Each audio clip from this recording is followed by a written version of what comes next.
जी हाँ दोस्तों, एक खूबसूरत महिला ने बढ़ा दी जेल में बंद मौलाना तौकीर रजा की मुश्किलें। वीडियो आया बाहर। स्वागत है आप सभी का। आप देख रहे हैं द राजनीति का विशेष सेगमेंट खबर और विश्लेषण। मैं हूं जब्बार खान। तो क्या वाकई उत्तर प्रदेश के बरेली के मौलाना तौकीर रजा अब दूसरे आजम खान बनने जा रहे हैं? क्या वाकई जेल से इनका निकल पाना अब एक तरीके से असंभव सा हो जाएगा? आखिर वो कौन है खूबसूरत महिला जिसने जेल के सलाखों के पीछे मौलाना तौकीर रजा की मुश्किलें बढ़ाई है? दोस्तों, उत्तर प्रदेश के बरेली में 26 सितंबर को हुई हिंसा के मुख्य आरोपी जिन्हें पुलिस ने बनाया, मौलाना तौकीर रजा फिर से सुर्खियों में। और कहा यह जा रहा है कि उनकी मुश्किलें इस बार ज्यादा बढ़ेंगी। लेकिन इस बार चर्चाओं में आने की वजह कुछ और नहीं बल्कि एक खूबसूरत महिला है। और वो खूबसूरत महिला कोई और नहीं बल्कि रिश्ते में उनकी बहू लगने वाली निदा खान। वो निदा खान अपने लिए सुरक्षा की मांग कर रही है। प्रशासन से खास अपील भी भावुक तौर पर अपील कर डाली। सोशल मीडिया पर एक वीडियो इस वक्त वायरल है।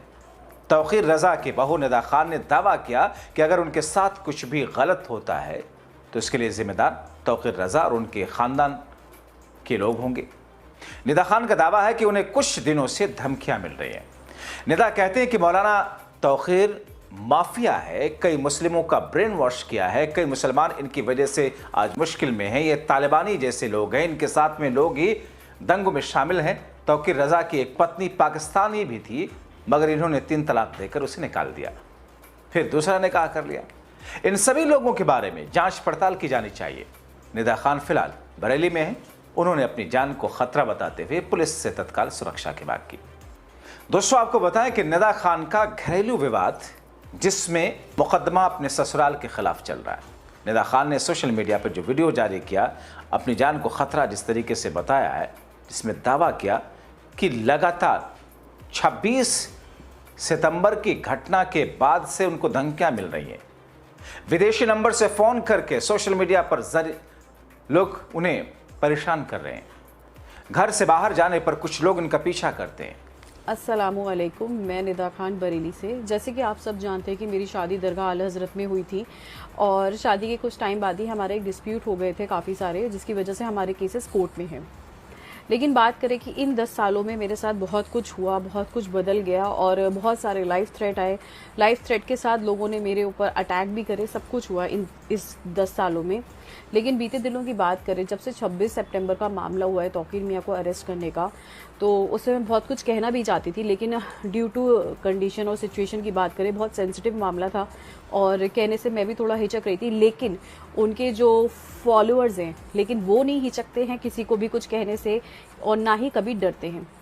आप देखिए कि किस तरीके से मुझे कॉल्स रिसीव हो रही हैं उसके बाद से, जिसमें वो खुलेआम लाइफ थ्रेट्स देते हैं। इस तरीके के नंबर आ रहे हैं, शायद नो कॉलर आईडी जो दिख रहा है इसमें नंबर डिस्प्ले नहीं होते। कॉल्स मुझे रिसीव हो ही रही है, ठीक है।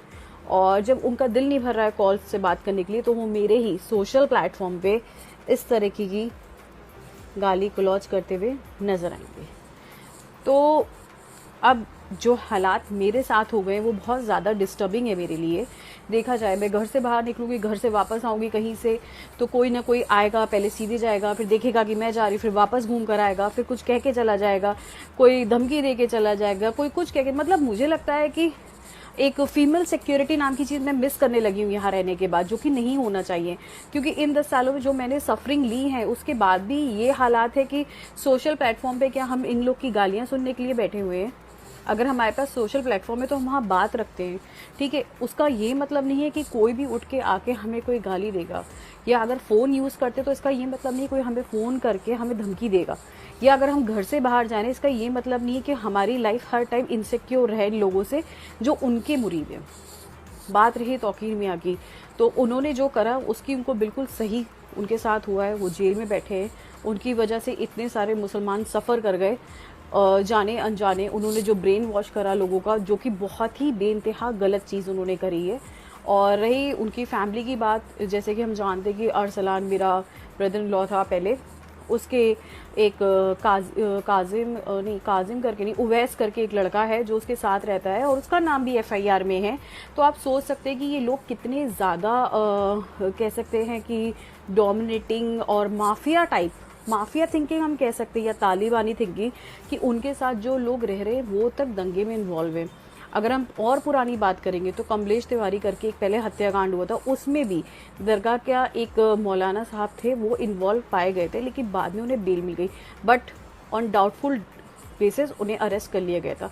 तो अगर ऐसे बहुत सारे मैं कह सकती हूँ कि इंसिडेंट हैं जो दरगाह के नाम पे रिलेटेड रहे हैं, तो मैं एंड करना चाहूँगी इस वीडियो को यहीं पे कि जिस तरीके से इस टाइम माहौल चल रहा है ये बहुत ही ज़्यादा नेगेटिव है।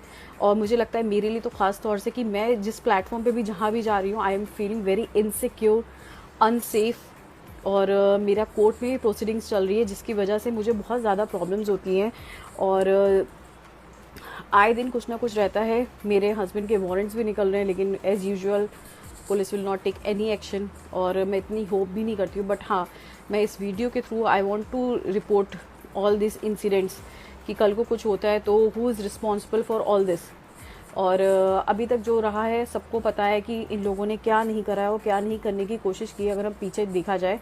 और तौकीर मियाँ के मामले तो बहुत ही ज़्यादा सेंसिटिव रहे हैं। जैसे उनकी पहली वाइफ पाकिस्तानी थी, उन्हें ट्रिपल तलाक दे के उनको निकाल दिया, वो वापस चली गई, फिर उन्होंने दूसरी शादी कर ली। तो अगर हम फैमिली के ऊपर जाएंगे तो उनके बारे में बहुत सारा कुछ है जो मैं नहीं कहना चाहूँगी ऑनलाइन इस टाइम। लेकिन हाँ, मैं चाहती हूँ कि police should look after all this, कि ये कौन कर रहा है, किस लिए कर रहा है। आई वांट टू नो कि इन लोगों को ट्रेस आउट करना चाहिए जो बिना मतलब कि किसी को भी सोशल प्लेटफॉर्म पे आके थ्रेट दे रहे हैं, कॉल करके थ्रेट दे रहे हैं। तो ये बहुत ज़्यादा ख़राब। तौकीर रज़ा की बहू निदा का कहना है कि उनकी शादी दरगाह आला हजरत खानदान में हुई थी। शादी के कुछ समय बाद ही विवाद हुआ और इससे जुड़ा मामला अभी अदालत में है, विचाराधीन है। इन 10 सालों में वो कहती हैं बहुत कुछ हुआ, उन पर हमला भी किया गया। 26 सितंबर की जो हिंसा हुई उसे लेकर निदा कहती हैं कि बहुत ही संवेदनशील मामला है और इसमें मौलाना तौकीर रज़ा पूरे तौर पर इन्वॉल्व रहा है। दोस्तों, कहा जा रहा है कि तौकीर रज़ा के आह्वान पर 26 सितंबर को बरेली में हिंसा हुई थी। 100 से अधिक लोग जेल में बंद किए उत्तर प्रदेश की सरकार ने। 10 एफआईआर पुलिस ने दर्ज की। 17 एफआईआर में तौकीर रज़ा का नाम रखा गया था। पुलिस ने तौकीर रज़ा को हिंसा का मास्टरमाइंड बनाया था। आपको बताएं कि निदा खान एक सामाजिक कार्यकर्ता है। 2022 में बीजेपी भी ज्वाइन किया था। आला हजरत हेल्पिंग सोसाइटी के नाम से संस्था चलाती है। अपनी संस्था के जरिए 3 तलाक पीड़ितों को न्याय की बात करती है। 2022 के विधानसभा चुनाव के दौरान बीजेपी ज्वाइन कर ली थी। इसके बाद उन्हें जान से मारने की धमकी मिली थी। आला हजरत खानदान के मौलाना उस्मान रज़ा खान उर्फ अंजुम मियाँ के पुत्र शिरीन रज़ा खान के साथ करीब 10 साल पहले यानी कि 2014 के आसपास निदा खान का निकाह हुआ। मौलाना उस्मान आईएमसी मुखिया मौलाना तौकीर रज़ा खान के बड़े भाई हैं। इस नाते निदा खान मौलाना तौकीर की भी बहू हैं। निदा का शिरान से लगभग साल भर में ही तलाक हो गया था। मामला 3 तलाक का बना। इसके लिए निदा ने लंबी लड़ाई लड़ी। उनका मामला आज भी अदालत में चल रहा है। अब दोस्तों, तौकीर रज़ा क्या वाकई आज़म खान बनाए जाने की राह पर ले जाए जा रहे हैं? क्या वाकई तौकीर रज़ा की मुश्किलें आने वाले दिनों में बहुत ज़्यादा बढ़ेंगी, क्योंकि मामला एक खूबसूरत महिला, उनकी बहू रिश्ते में लगने वाली, और मामला जुड़ा 3 तलाक से? आप क्या कहेंगे? अपनी राय कमेंट बॉक्स में ज़रूर लिखें। अभी के लिए इतना ही, शुक्रिया।